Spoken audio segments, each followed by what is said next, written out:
حضرت لقمان حکیم نے اپنے بیٹے کو کہا 3 نصیحتیں تجھے کرنے لگا ہوں، یہ 3000 نصیحتوں کا خلاصہ ہے، اور ان میں بھی 2 کو یاد رکھنا، 1 کو بھول جانا۔ تو بیٹا ہمہ تنگوش ہو گیا، تو حضرت لقمان بولے جو نیکی کی ہے اس کو بھول جانا، جو نیکی کی ہے اس کو بھول جانا، اور موت کو اور اپنے رب کو یاد رکھنا۔ یہ میری ساری نصیحتوں کا خلاصہ ہے۔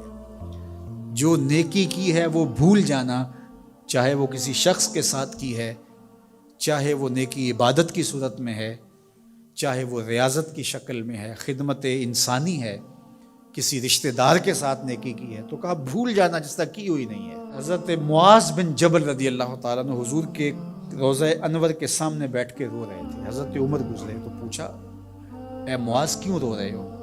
کہا صاحب مزار کا ایک فرمان یاد آیا جس نے رلا دیا۔ کہا وہ کیا فرمان ہے؟ کہا ایک دن حضور نے کہا تھا ادنا سی ریا بھی شرک ہے، تھوڑی سی ریاکاری بھی شرک ہے۔ اللہ صرف اس عمل کو قبول کرتا ہے جو محض اس کے لیے کیا جائے۔ تو نیکی خالص اللہ کے لیے کریں گے تو قابل قبول ہے۔ اللہ تعالیٰ غیرت والا ہے، وہ کسی اور کو اپنے ساتھ شریک ہونا پسند نہیں کرتا۔ تو جب بھی نیکی کرو، یہ ثلث دین ہے، انما الاعمال بالنیات۔ اس حدیث کو علماء نے کہا ہے تیسرا حصہ دین کا اس میں ہے کہ اعمال کا دار و مدار نیتوں پہ ہے۔ نیت کا خالص ہونا شرط ہے، ورنہ محنت بھی کی، سجدے بھی کیے، خیراتیں بھی کی، سب کچھ کیا، لیکن نامہ اعمال میں 0 کو ہوگا۔ کیتی کتری پئی کھو محمد تے سکہ بنیا زردہ۔ تو ریاء سے بچنے کی تلقین کی گئی۔ حضرت لقمان حکیم نے کہا جو نیکی کی ہے اس کو بھلا دینا، اللہ کو اور اپنی آخرت کو کبھی فراموش نہ کرنا۔ جب آخرت مستحضر رہتی ہے، ہر وقت بندہ خیال میں رہتا ہے کہ میں اللہ کے حضور پیش ہونا ہے، ایک میدان لگنا ہے، وہاں ترازو گڑے گا، اعمال تولے جائیں گے، تو خود بخود اپنا محاسبہ کرتا رہتا ہے۔ یہاں وہ کچہری خرید سکتا ہے، عدالتیں خریدی جا سکتی ہیں، تھانے یہاں بک جاتے ہیں، یہاں منصف بک جاتے ہیں، لیکن وہاں اللہ کی پولیس نہیں بکے گی، وہاں کے تفتیشی نہیں بکیں گے، وہاں کے تھانے، وہاں کی کچہریاں نہیں بکیں گی، وہاں ترازو پورا وزن تولے گا۔ یوم تبلی السرائر فما لہ من قوت ولا ناصر۔ فرمایا جس دن راز کھول دیے جائیں گے، کوئی کسی کی مدد نہیں کر پائے گا، اور نہ کوئی طاقت سے اپنے عیب کھلنے سے روک سکے گا۔ تو جب مستحضر ہوگا کہ میں اللہ کے حضور پیش ہونا ہے، ایک کچہری لگنی ہے، ایک عدالت لگنی ہے۔ آج مکار آدمی، جھوٹا آدمی، خائن آدمی، بد کردار آدمی بچ کے نکل جاتا ہے، عدالتوں کو چکمے دے جاتے ہیں لوگ، عدالتیں خرید لیتے ہیں، دھمکا لیتے ہیں، سب کچھ ہو جاتا ہے اس دنیا میں۔ طاقتور کی کوئی بات نہیں کرتا، کمزور پھٹے چڑھا دیے جاتے ہیں، لیکن ایک عدالت ایسی لگنے والی ہے جہاں انصاف ہوگا، جہاں عدل ہوگا۔ تو اس لیے کہا کبھی اس کو فراموش نہیں کرنا، اور دوسرا اپنے رب سے کبھی بھی غافل نہیں ہونا۔ اپنے رب سے جو غافل ہو جاتا ہے وہ زندگی کے مقصد کو کھو بیٹھتا ہے، اور اسی کو رومی کہتے ہیں دنیا ہے یہ چیز دنیا از خدا غافل بدن۔ دنیا کیا ہے؟ کہا سونے چاندی ہیرے جواہرات کا نام دنیا نہیں ہے، خدا سے غافل ہو جانے کا نام دنیا ہے۔ تو اس لیے اللہ کے ذکر سے، اس کی یاد سے، اس سے کبھی بھی غافل نہیں ہونا چاہیے، اور اگر کوئی اس سے غافل ہو گیا تو سن لو وَلَا تَكُونُوا كَالَّذِينَ نَسُوا اللَّهَ فَأَنسَاهُمْ أَنفُسَهُمْ أُولَٰئِكَ هُمُ الْفَاسِقُونَ۔ کہا ان لوگوں کی طرح نہ ہو جانا جو خدا سے غافل ہو گئے۔ تو جب وہ خدا سے غافل ہو گئے، اللہ نے انہیں ان کی ذاتوں سے بے خبر کر دیا۔ کسی نے کہا اقبال سے کہ تو نے خود ہی کا سبق کہاں سے لیا تھا؟ کہا قرآن کی اس آیت سے لیا تھا۔ اور یہ بات ذہن میں بٹھا لیں، اپنے لیے بھی اور اپنی اولادوں کی طبع میں راسخ کریں جیسے بھی ہو سکے، کہ ایک چیز کو بھول جانا ہے، جو نیکی ہو گئی بھول گئے، اور اللہ کو بھی یاد رکھنا ہے اور آخرت کو بھی یاد رکھنا ہے۔ یہ چیز یاد رہ گئی تو سمجھ جاؤ خیر ہے، اور اگر یہ 2 چیزیں بھول گئی اور جو بھولنے کی چیز ہے وہ یاد رہی تو سمجھو ہم نے اپنا سب کچھ لٹا دیا۔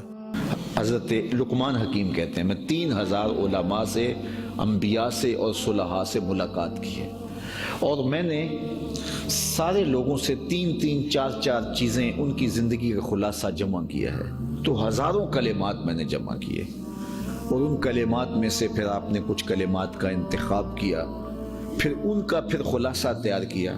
حضرت شیخ فرید الدین عطار نے ان کا ایک خلاصہ تیار کر کے سعد پند لقمان حکیم کے نام سے ہمیں ان کا ایک نصیحت نامہ دیا ہے، جو زندگی کے اندر ایک اکسیر ہے۔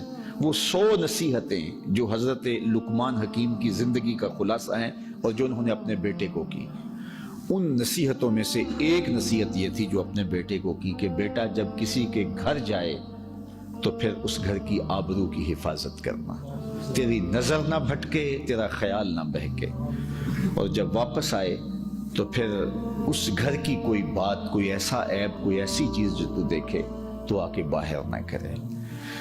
تو یہ ایک ایسا عمل ہے کہ جو ایک اچھی معاشرت کی تشکیل کا ذریعہ ہے، لیکن آج ہم یہ تو نہیں دیکھتے کہ ہمسائے کے گھر میں کھانا پکا ہے یا نہیں پکا، لیکن ہمسائے کی بیٹیوں پہ نظر رکھے ہوئے ہوتے ہیں، ہمسائے کے دیگر امور پہ ہماری نگاہ ہوتی ہے، ہمیں جن کاموں پہ نگاہ رکھنے کا حکم دیا گیا ہے ان کاموں پہ ہماری نگاہ نہیں ہے، اور جہاں ہمیں صرف نظر رکھنے کا حکم دیا ہے تو وہاں ہمارے معاملے اور ہیں، تو ہم ایک دوسرے کی بات اچک کر کے پھر معاشرے کے اندر پھیلا دیتے ہیں، اور معاشرہ گندگی اور غلاظت کا، ظاہری غلاظت کا بھی اور باطنی غلاظت کا بھی مجموعہ بن گیا ہے۔ تو اللہ تعالیٰ نے فرمایا کہ جب تم انبیاء علیہ السلام کی ذاتیں کتنی بابرکت ہیں اور حضور کی ازواج مومنوں کی مائیں ہیں، تو لیکن اس کے باوجود فرمایا کہ اگر تم اپنی ماؤں کو بھی ملنے جا رہے ہو، تمہارا ان سے پردے کا وجوب دیا گیا ہے، تو اپنی نظروں کی حفاظت کر کے جانا، یہ تمہارے لیے بھی بہتر ہے اور ان کے لیے بھی بہتر ہے۔ اللہ اکبر۔ تو یہ ہمیں حکم دیا گیا اور یہ ہمیں پاکیزگی اور طہارت کا سبق سکھایا گیا۔ زکوٰۃ ہے ہی پاکیزگی کا نام ہے، اس سے مال پاک ہوتا ہے۔ تو اللہ تعالیٰ نے مزید اپنے نبی سے فرمایا کہ محبوب ان کے مال سے صدقہ لے لیجئے اور لے کے غرباء میں بانٹ دیجئے، ضرورت مندوں کو دے دیجئے۔ کیوں ان کے مال سے صدقہ آپ نے کیوں لینا ہے؟ اس لیے کہ ان کو پاک کر دیں، ان کے اموال کو ستھرا کر دیں، اور پھر وصلی علیہم، اور پھر ان کے لیے دعا کر دیجئے۔ جب یہ مال آپ کو دیں اور آپ لوگوں کی ضروریات کے لیے ان لوگوں سے مال لے لیں تو پھر ان کے لیے دعا کر دیجئے۔ اگلے لفظ دیکھیے کتنے دل نشین ہیں، ان صلاتک سکن لہم۔ محبوب جب آپ کے ہاتھ اٹھ جائیں گے ان کے سینے کو ٹھنڈ پڑ جائے گی، ان کے دل کو قرار پہنچ جائے گا، ان کو تسکین نصیب۔ ملکہ زبیدہ جو ہے یہ ہارون الرشید کی بیوی ہے، لیکن اتنی صالحہ تھی کہ جب ہارون الرشید نے چاہا کہ میں اس سے نکاح کروں تو اس نے کہا کہ میں اپنی مرضی کا حق مہر لوں گی۔ تو اس نے کہا کہ ٹھیک ہے، بادشاہوں کے لیے کیا مشکل ہوتا ہے حق مہر ادا کرنا۔ تو اس نے کہا کیا حق مہر لوگی؟ کہا بغداد سے نہر نکالو اور عرفات تک پہنچاؤ، یہ میرا حق مہر ہوگا۔ اور یہ بڑا مشکل کام تھا، اور اس کے لیے اس زمانے میں جو ہے وہ کتنے پیسے خرچ آئے، اور وہ نہر نکالی گئی۔ اور جب وہ نہر جاری ہو گئی تو جو خادم تھے انہوں نے آ کے حساب پیش کیا ملکہ کو کہ یہ اس کا حساب ہے، اتنے پیسے خرچ آئے ہیں۔ تو نہر کے کنارے جب وہ دورہ کرنے گئی، دیکھنے گئی، تو انہوں نے حساب پیش کیا، تو اس نے کاغذ پھاڑ کر کے نہر کے اندر پھینک کر کے کہا ترکنا الحساب الی یوم الحساب، ہم اس کا حساب یوم حساب پہ چھوڑتے ہیں۔ تو وہ نہر پھر جب تک یہ جدید ذرائع نہیں آئے تھے تو حاجیوں کے لیے سیرابی کا باعث بنتی رہی، اور نہر زبیدہ کے آج بھی اثرات جو ہے وہ میدان عرفات کے اندر دیکھے جا سکتے ہیں۔ تو یہ بغداد سے چلتی تھی نہر اور مکہ المکرمہ تک پہنچتی تھی، اور یہ حق مہر تھا زبیدہ خاتون کا۔ اور یہ زبیدہ خاتون جو انتہائی نیک اور صالحہ خاتون تھی، یہ حضرت بہلول دانا کو ڈھونڈتی رہتی کہ ان سے کوئی دعا مل جائے، کیونکہ یہ مجاذیب میں سے تھی۔ مجذوب وہ ہوتا ہے کہ تجلیات کے وفود سے جس کا شیشہ عقل ٹوٹ جائے اور وہ جو کہہ دے اللہ وہ کر دے۔ فرمایا صحیح حدیث میں ہے رب اشعث اخبر مدفوع بالابواب لو اقسم علی اللہ لابر۔ بہت سارے لوگ ان کے کپڑے پھٹے ہوئے، حالات پراگندہ، بال بکھرے ہوئے، لیکن فرمایا انہیں کہیں چھیڑ نہ بیٹھنا، اللہ کے نام پہ وہ قسم ڈال دیں تو اللہ فوری پوری کر دیتا ہے۔ تو یہ اسی قبیلے کا فرد تھا بہلول دادا۔ ایک دن زبیدہ گزر رہی ہے دجلہ کے کنارے پہ، تو بہلول مٹی کے گروندے اپنے ہاتھوں اپنے پاؤں پہ بناتا اور گرا دیتا ہے۔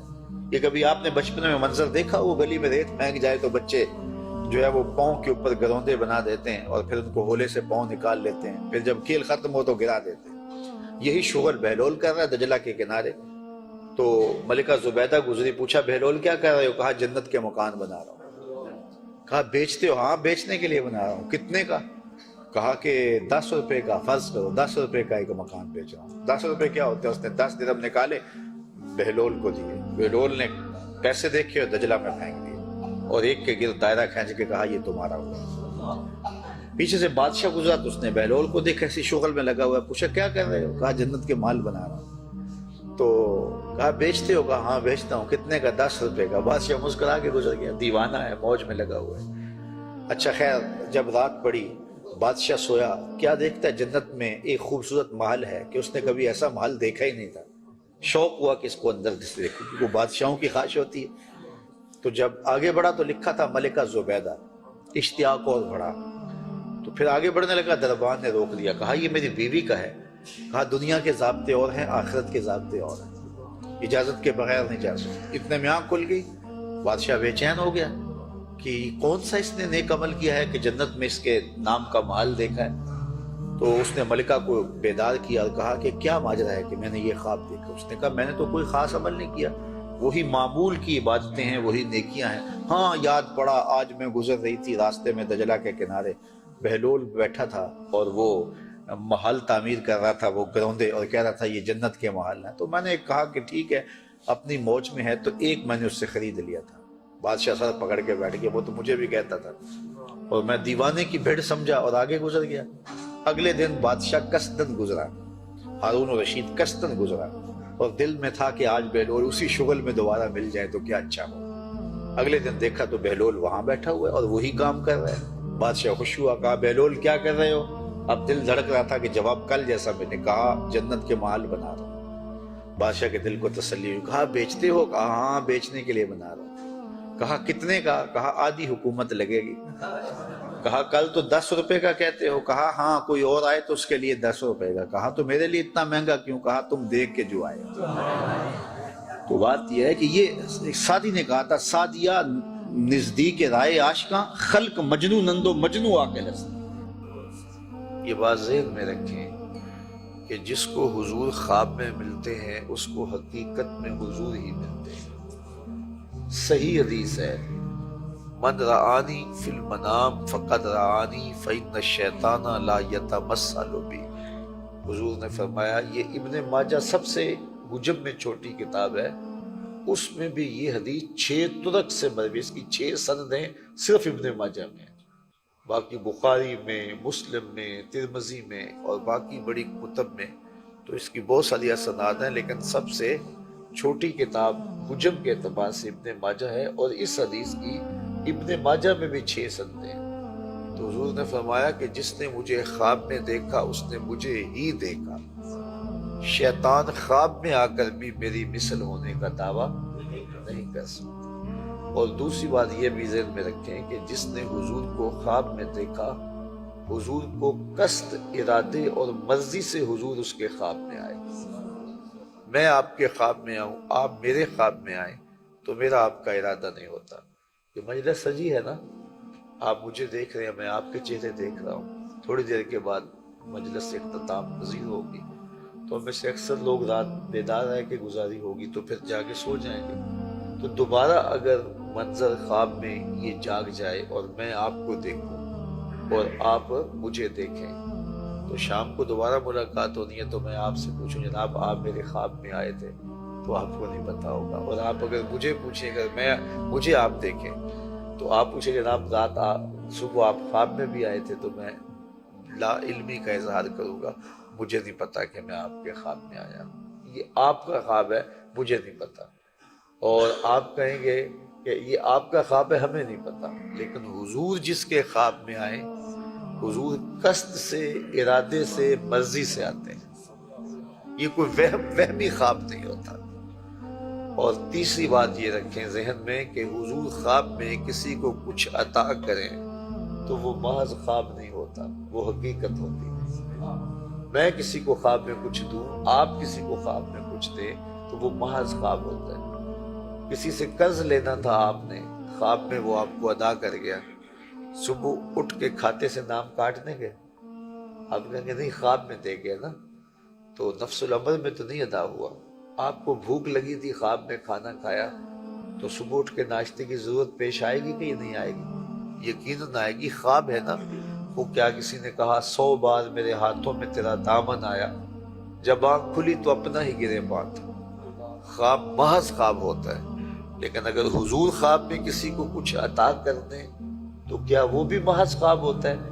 یہ امام بوصیری سے پوچھ لو۔ رات چادر ملتی ہے، صبح اٹھتے ہیں کندھوں پہ موجود ہوتی ہے۔ اللہ اکبر، صبح اس چادر کو موجود پایا۔ اور امام سخاوی نے القول البدیع میں لکھا ہے کہ ایک شخص حضور کے روضے پہ حاضر تھا اور کہتا ہے انا ضیفک، میں آپ کا مہمان ہوں اور آپ کے ہوتے ہوئے کسی اور در پہ نہیں جانا۔ یہ کہتے کہتے اس کی آنکھ لگ گئی، آنکھ لگی تو حضور کا دیدار نصیب ہوا۔ تو آقا کریم نے اس کو روٹی دی اور میں خذ لے لے۔ وہ کہتا ہے میں نے خواب میں حضور کے ہاتھوں سے وہ خبز کو روٹی لے لی، اور پھر اس کو بھوک کی شدت اتنی تھی کہ خواب میں کھانی شروع کر دی۔ ابھی آدھی کھائی تھی کہ میری آنکھ کھل گئی، جب آنکھ کھلی تو دوسرا آدھا ٹکڑا میرے ہاتھ میں موجود تھا۔ حضور اگر عطا کرتے ہیں تو حقیقت میں عطا کرتے ہیں، اور اس پر بہت مواد موجود ہے، اور اہل علم نے اس پر بہت کچھ لکھا ہے۔